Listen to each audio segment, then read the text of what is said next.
win 3:57 for like 3.5, 4 minutes. The idea is like, okay, if you can do that, I mean the P1-2 will be definitely on a little bit more than that, but again, idea is giving you some confidence of like, okay, I just have to manage not blow myself up.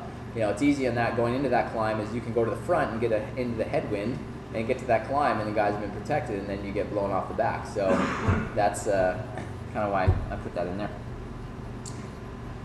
Next one is, position yourself to win. Again, there's a common theme here, the idea of isolating, like what I just told you about the story. You know, that is, positioning myself there. Again, I end up, capitalizing. It might not have worked out, but at least getting in that position. With Colavita Grand Prix, another crit up towards Sonoma. Basically, this was a really hot race. It was like in the mid-90s. And numbers really aren't, she was an hour, 248 average, 294 normalized power, pretty flat. The heat definitely had an impact there that day. I knew, one thing going into it is like, I can't go in the red in this, meaning, get once in that heat, when it's really hot like that, if you go into the red, you're not going to come out of it.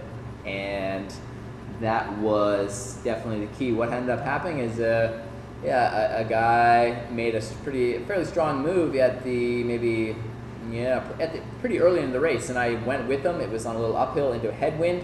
Again, I was able to tuck in, and he just kept going. I was like, wow, this is pretty impressive. And sure enough, we ended up getting a gap on the field, gotten a little break going, and then, okay, I knew Chris Coble, he was there second, and I knew he was riding strong, so there's a good chance he was going to bridge up. And there were some other strong riders there, but I knew, okay, we want to get this break going, try to get a good distance, and have those other guys have to burn some good matches to accelerate up to it. And that's what ended up happening. And then on the final lap, there was, I think, 7 or 8 of us. You go down probably 150 meters straight away, and then a left, 90 left turn, falls flat into a little headwind up to the finish line, another probably 200 meters. And that going down that second to last turn, or second to last straightaway, wind from the left. So wind from the left, I knew that I didn't want to, if I was going to start my sprint, I didn't want to sprint by on the left in the wind, because if I move over into the wind, guys can get protection behind me, right? So my idea was I was going to start a sprint down the right-hand side before I got to that last turn. Again, taking my strengths, I know I can hold a pretty good sprint for, and I would go around the last turn. As it turns out, another guy went really early, even just as we turned onto that second last straightaway. And a couple guys looked around. Had just happened that Coble decided to go after him, which I was happy for, because I was about ready to go, and if I did that, he would have been on my tail. So then I was on the little right of him, cross coming from the left, so I was to get a little protection. We caught him. It kind of slowed down a little bit, went around last turn, and I was still on Coble's wheel. Again, I know he's definitely one of the strongest, riders in this area, and being, for me, again, my strength being on his tail, on his wheel is a good position. Shh, if you're watching. And so, that's what happened. And he opened up the sprint, and we both did around the same time. And it was another, again, that was a false flat. It was another strong, had some good numbers, 25 seconds, 9:14. The final minute, it was, 584, 566 normalized power. Again, this was in the heat. We waited, compared to the average, they were low. So, again, just positioning there based on your competitors, based on where the wind is coming from, based on the course conditions, is definitely, something important. Moving on to the next one. So this is definitely one of the ones where teammates, it really doesn't mean to have a solo rider. The idea of having strong teammates who know how to race. So a couple of key words there, strong and know. And it's not always, they don't always go together. You can have strong teammates, but their knowledge on education on kind of a lot of things we're talking about here, may not be up to. They don't have the practice, the experience, and that's where you as a rider have to consider that too. You can't expect them just to know. So fortunately, yeah, on Team Mike's Bikes, that's one of the things that it's been great riding with them and seeing as they come along is, riders, a lot of our guys, understand the race. They understand, their different strengths and weaknesses, and it's been really helpful. And San Rafael Sunset Crit this year was, definitely the case. We had a couple guys where, we have a few sprinters, so we knew who it would come down to if one guy was in a break, one guy was not. The plan was we wanted to have at least two guys in a break if there was a break, ideally 3 if it was a pretty big break, and at least one of those we wanted a sprinter in it. The year before, the break went away, there was 3 sprinters in it with 2 of our more roller guys, and we're like, it wasn't really the best scenario, and ended up not really necessarily working out for us. So we were a little bit more on our toes, and as it was, going down the final stretch, it got pretty hairy. But last lap, having guys, teammates where I could trust out there keeping the pace going, so guys aren't attacking, and definitely I think luck was a little on this one, able to swing into the second last turn. Was I either second wheel into the last turn? It's really fast, and is able to have a good sprint up to the line. And again, this, I talk about, I think about the sprinting. I've been practicing it over the last number of years, and even though the idea of, when you're going fast, the idea of it being aero, I used to sprint a lot more upright. I see myself in video, and I was like, okay, I got to improve that, because when you're going, 20, I don't know, what is this sprint, 60, 20, 30, 35 miles an hour, there's a lot of wind resistance there. So, and especially if it's a long sprint, say 20 seconds, if you're getting an aero and still being able to put the power down, you can have a lot, Just want to add to this, 80% of the effort you're doing on a bike is to make up for your wind resistance. To make up for and there's definitely a J curve as speeds increase. So even just a couple of degrees lower than the first one can make a huge difference in speed. We're talking about maybe by a few millimeters. And definitely if you're in a solo break. If you are the rider that dreams of doing that solo breakaway, you better be training in a position down on the drops in an aero position, producing power, because if you're always working on upright, doing your intervals on an upright position, when you get in that solo move and you end up, I need to get aero, and you're down really low, there's different muscle activation patterns happening there, and if you aren't training in those, then it doesn't make sense. So that's something definitely consider.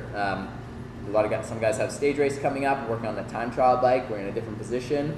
That's important, obviously, to get out on that time trial bike and get used to that position. Let's see here. I think we are down to 2 more to go. So next one, keep race in check and time your sprint. So this was Giro de San Francisco 2017.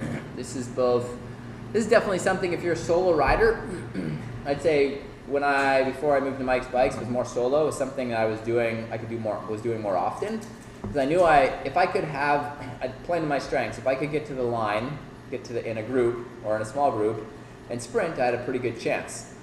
But when you're a solo rider and there's a bunch of attacks going off and you're not really sure, do I go with that move, do I go with that move? Sometimes you may miss a move, or you don't want to hard accelerate every time, but a move goes up. If you go to the front and just gain the speed up to at least you'll have a bunch of guys who are also solo riders, and they're really excited to get up to that move. They don't want that to go. So you don't have to close that gap. You just move up and get that gap enough where some guy chomping at the wheel is like, I can close that gap, and boom, he goes by with a couple other guys, you slot back in, and all you did was, you're keeping that race in check. You are doing, sure, you're burning energy, but it's not that hard sprint and getting the group all the way there and then having to keep doing that. So that's definitely something, a solo rider, and teammates too. If some teammates are gassed, a break comes, you want, again, you can also put that into play. And then, time your sprint. yeah, Giro to San Francisco. Yeah, it's a interesting course. It's basically almost like a big rectangle, except there's a little jig-jag with a little climb down at one side of it. But I know, again, I know that course has worked out in the past where a lot of times, yeah, guys, it's really going into that second last turn in a good position, because you go around the final turn, speeds are pretty high, and guys accelerate, and not a lot of passing happens there if you're really positioned well and you time it.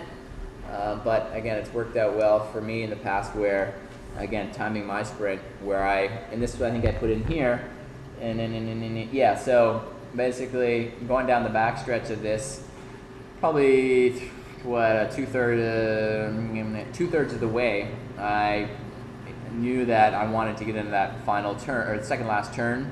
I knew there wasn't going to be any change of pace between the second last and the final turn. I wanted to be in a good position, and there was another team, I think that did a really good job of leading it out. And guys, I was definitely pretty gassed, but I knew from previous years if I put a good little acceleration and try to get some more momentum going to that second last turn. So as with this 6 seconds, 6:63, did accelerate. Then there was a pretty good, just enough for the body to recover going between the second last to the final turn. There's not too much pedaling, not too much positions.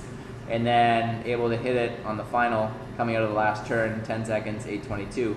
So that's, so again, timing that and keeping the race in check was the position. And the last one is definitely, it takes some luck. And this was an earlier slide. This was from the Oakland Grand Prix a few years ago, and we were in a little break there and just overcooked the turn. Got a little unlucky.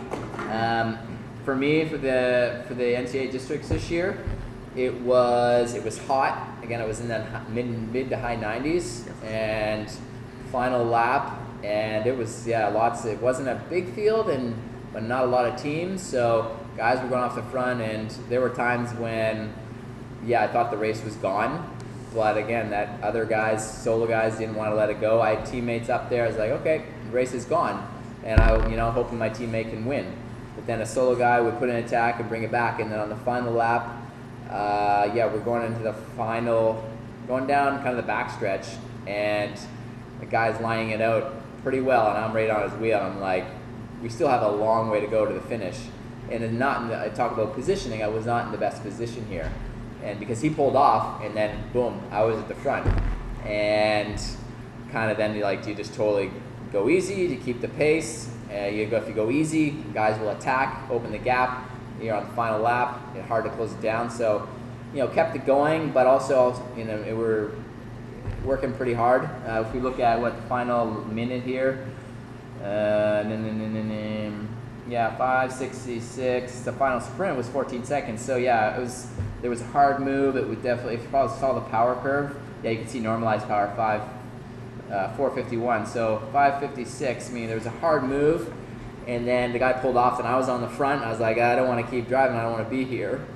And then the guys ended up going by. It was a big swarm going into the last turn. And that was kind of one race where I was like, I gotta take a little risk here.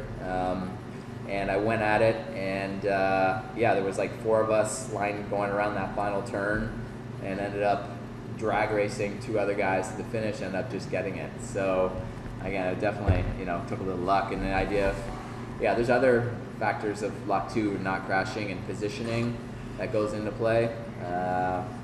So that was that. And that's the end. So I just want to again thank you, and I just want to open up for any questions. I see you in the team previous talking to your team, and there was somebody who was racing but doing talking. Okay. What went on? What So I was talking to teammates. Four times crews, you were in a team previously. Yeah. There was somebody who wasn't racing but doing some talking there. So This was in the race or before? Before, it was like when we came around and we were talking what we were going to do? Yeah, so that was basically just kind of, typically we'll go into a race, you know, we'll have a little idea who's going to be, yeah, different rules. So it's just making sure those are clear. The one thing I'll say that, you know, talking, you know, if you're a cat, you know, I guess cat 5s, you just need 10 races, you know, teammates, doesn't really matter results. When you get to a cat 4, cat 3, you know, the idea of having teammates, you know, the coaching I've done, it's challenging if you're motivated, especially to move up, and you have other teammates who are motivated to move up, and there's only, you know, maybe we'll say Jack is motivated, but he can only come out to, you know, race twice a month, and he wants his turn, and then you're going out there and you also can't get a lot. So the idea is if you're a cat 3 or 4 and you come out there and you're both motivated, even though you're teammates, it can get a little tricky because you could have sacrificed yourself for Jack last race, and then Jack comes out and he kind of you know, maybe not the best team rider, and he says, okay, he's going to sacrifice, but the things that he does isn't really helping you, or at the end, the final sprint. So I would say, you know, on that, and the idea of teammates, that's definitely something you need to consider as well, and, you know, have some strong teams who do well in those cat 3 and 4s. Typically they have a strong leader, and there's some good organization. It's not, oh, we'll show up to the race and we'll just go race and see who, you know, somebody shows, oh, I want to try to win, Again, you can see how it can get a little sticky. A lot of cooks in the kitchen, yeah. Explicit communication. Yeah. Any other questions? That's it? Yeah, how should a climber like approach a crit? You know, like say you're 10th guy, kind of coming to the like third to the last corner. Yeah. Like what should you do? So a question, yeah, if you're a climber, how should you handle like a crit where, yeah, it's what, 3 laps to go? Not Catskill where you can like shoot over the front. You know, like It's not Catskill, yeah. So, you know, again, if you know there's some other strong sprinters there, you know, hopefully you've made some moves early in the race to try to, you know, give yourself the best possible chance.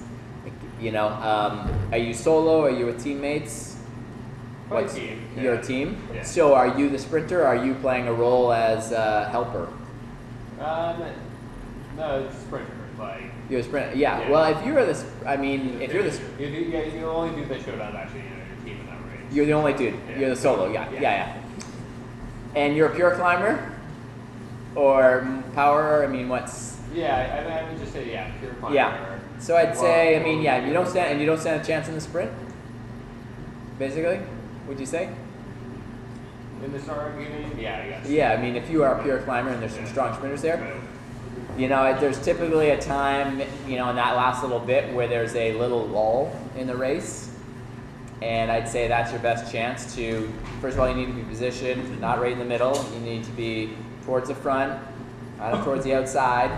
And you're looking up and you're looking for that lull. And that's in the one, so you can either, you know, that's where you can see the field slowing down, and you use your momentum and you go off the front and you get as air as you can, and you try to stay away, because the alternative is you could sit in, if you're trying to win, the alternative is you could sit in there, and if you don't stand a chance in winning the sprint, because you know there's other sprinters, but you want to win, so that's kind of, you know, your only move, and it's the chances of it happening aren't very good, but that's your only real move. You can sit in, hopefully there's some crashes ahead of you, you know, but that's, you know, that's, yeah. I mean, as a former climber. Yeah, but you were going roll. You had strong sprint though. Yeah. Not anything that could not have built. Well, it had to be reduced to. I'm just saying, like, you kind of are forced to like make a really brave move when you just don't feel good. Because if you're really strong, I know you can like. So if you don't feel good, a lot of people don't feel good, and like waiting for that lull, right, where it's slow, people still don't feel good. You're not gonna feel good. You gotta do it. That's really better served than like waiting for it. That's the only way you win. yeah, if it's about just the win, if it's about positioning well, then, you know, then you can still like make sure, okay, you're you know, you're not 10 riders back, that you are up towards the front. The idea of getting swarmed, it's like, being close to the front. If you see a swarm coming by,